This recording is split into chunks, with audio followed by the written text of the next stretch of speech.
Pichon.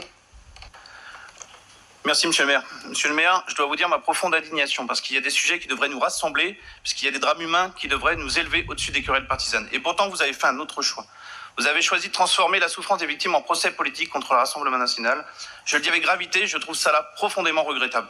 Car enfin, quel était votre objectif? Rassembler l'ensemble de ce conseil derrière les victimes ou bien utiliser la douleur pour attaquer un adversaire politique? À la lecture de vos vœux, nous pouvons légitimement nous poser la question. Ce texte aurait pu être soutenu à l'unanimité et vous avez fait pourtant le choix d'y introduire des attaques partisanes. Et puisque vous avez décidé de faire de la politique, alors parlons de politique.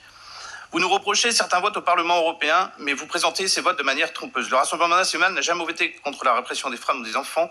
Nos élus se sont opposés à des textes qui transféraient progressivement des compétences régaliennes vers une Union européenne toujours plus fédéraliste. Nous ne sommes pas contre l'Europe, nous sommes contre une Union européenne qui retire progressivement aux États leurs compétences souveraines. La justice française doit rester l'expression de la souveraineté du peuple français à travers son Parlement. Et puisque vous souhaitez parler de justice, allons-y. Depuis des décennies, les gouvernements successifs, largement soutenus par votre famille politique, portent une lourde responsabilité dans l'état de notre justice. Pendant des années, les budgets ont été insuffisants. Pendant des années, magistrats, greffiers, policiers, gendarmes et personnels pénitentiaires ont alerté sur le manque de moyens. Pendant des années, des peines de prison ont été prononcées sans être exécutées. Pendant des années, les victimes ont attendu des mois, parfois des années, avant d'obtenir justice. Dans le même temps, les gouvernements successifs ont privilégié une politique pénale fondée sur l'individualisation des peines, les aménagements de peines et les alternatives à l'incarcération. Beaucoup de Français estiment que ce choix ont contribué à installer un véritable laxisme judiciaire et pénal. La réforme portée par Mme Taubira en 2014 en est un de ses symboles. Suppression des peines planchées, création de la contrainte pénale et développement des possibilités d'aménagement de peine. Nous n'y sommes opposés. Nous défendons une autre vision, une justice qui protège d'abord les victimes et non les coupables, une justice qui exécute réellement les peines, une justice qui lutte contre la récidive. Dois-je également vous rappeler le récent scandale du périscolaire à Paris? Un scandale qui a profondément choqué de nombreux Français, une affaire dans laquelle certains élus de gauche, selon de nombreuses critiques, ont préféré garder le silence ou laisser les informations sortir à un calendrier qui peut légitimement interroger, juste après les élections. Chacun fera son opinion. Les élections étaient-elles plus importantes que la protection des enfants? Je vous rappelle également que cette affaire a concerné des responsables de votre famille politique et que la gestion de cette crise a suscité de nombreuses interrogations.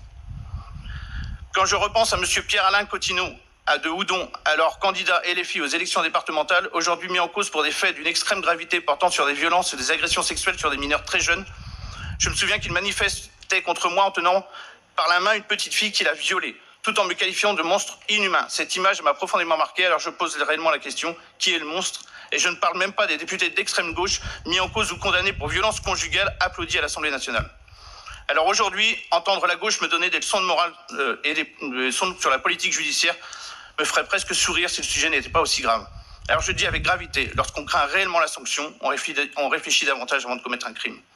Voilà toute la différence entre votre vision de la justice et la nôtre. À titre personnel, ce débat me touche profondément. Je connais des femmes qui ont été victimes de violences conjugales. Je connais des familles dont la vie ont été brisées.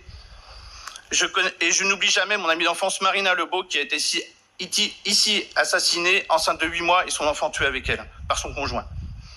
Et pourtant, en France, la perpétuité réelle demeure une exception dans son application. Pendant que les victimes et leurs familles purgent, elles, une peine à vie, les auteurs des crimes les plus graves peuvent retrouver un jour la liberté.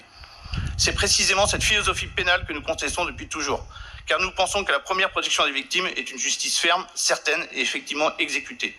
Nous n'avons aucune leçon de morale à recevoir. Je vais également dénoncer une indignation à géométrie variable. Lorsque Mme Géronimi est venue à Saint-Nazaire témoigner du viol qu'elle a subi, et quand elle a expliqué que son agresseur faisait l'objet d'une OQTF, elle s'est fait traiter de raciste parce qu'elle avait osé rappeler la situation administrative de son violeur. Je n'ai vu personne ici s'en indigner. Où étaient alors les grandes associations qui prétendent défendre les femmes? Où étaient les grands donneurs de leçons?